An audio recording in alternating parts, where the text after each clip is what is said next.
Hej børn, jeg så jer slet ikke. Jeg hedder Thomas Larsen, og i dag vil jeg snakke om socialismen. Ligesom liberalismen er socialismen også blevet udviklet og fortolket på mange forskellige måder. Socialismen som ideologi sættes ofte som modsætning til liberalismen, men de deler mange fællestræk.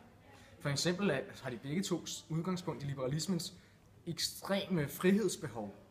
Den eneste reelle forskel er egentlig, at i socialismen mener man, at det er et offentligt ansvar at tage sig af de fattige og svage. Vil I følge med mig en gang, så tager vi hen til min kollega Rasmus. Hej, mit navn er Rasmus. I dag skal vi snakke om socialisme. Socialisme går ud på, at alle skal have lige rettigheder, uanset økonomisk baggrund.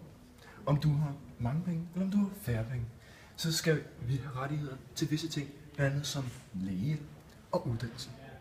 Derfor går de socialistiske rettigheder længere end de liberale rettigheder.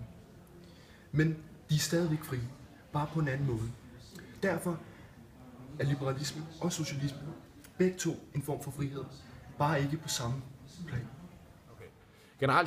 Generelt set så anser socialister kapitalisme som noget rigtig negativt, fordi at det kun gør visse dele af meget få dele af befolkningen rige, imens der ikke er nogen som helst fordel for resten af befolkningen, som forbliver fattige. Socialisterne mener derimod, at markedsøkonomiens tendens til kraftige konjunktursvingninger, masser af arbejdsløshed og konkurser til følge fører til et unødvendigt spild af ressourcer. Generelt set så anser socialister kapitalisme som noget rigtig negativt, fordi at det kun gør visse dele af meget få dele af befolkningen rige, imens der ikke er nogen som helst fordel for resten af befolkningen, som forbliver fattige. Socialisterne mener derimod, at markedsøkonomiens tendens til kraftige konjunktursvingninger, masser af arbejdsløshed og konkurser til følge fører til et unødvendigt spild af ressourcer. Socialisterne hellere.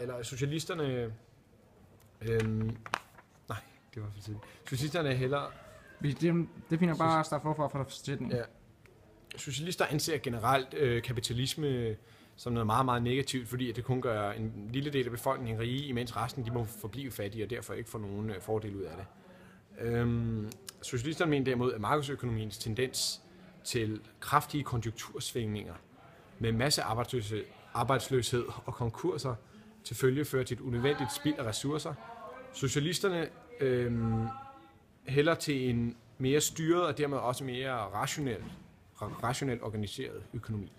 Nogle socialister har foreslået at erstatte markedsøkonomien med planøkonomi, hvor vareproduktionen planlægges centralt for at sikre en stabil økonomisk udvikling. Socialisterne hælder til en mere styret og dermed også mere rationelt organiseret økonomi. Nogle socialister har foreslået at erstatte markedsøkonomien med planøkonomi, hvor vareproduktionen planlægges centralt for at sikre en stabil økonomisk udvikling. Kommunismen og socialismen har historisk set samme udgangspunkt. De er begge to udgangspunkt i det, vi kalder marxismen, som altså er en samling af teorier og ideologier, der er baseret på Karl Marx' analyse og kritik af kapitalismen.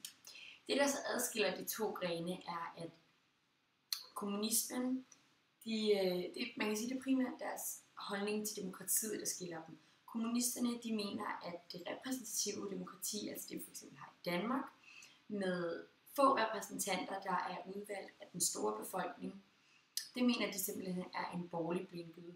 Hvorimod at socialismen, de mener, at det er godt, at de synes faktisk, det er det, vi skal foretrække som primær styreform.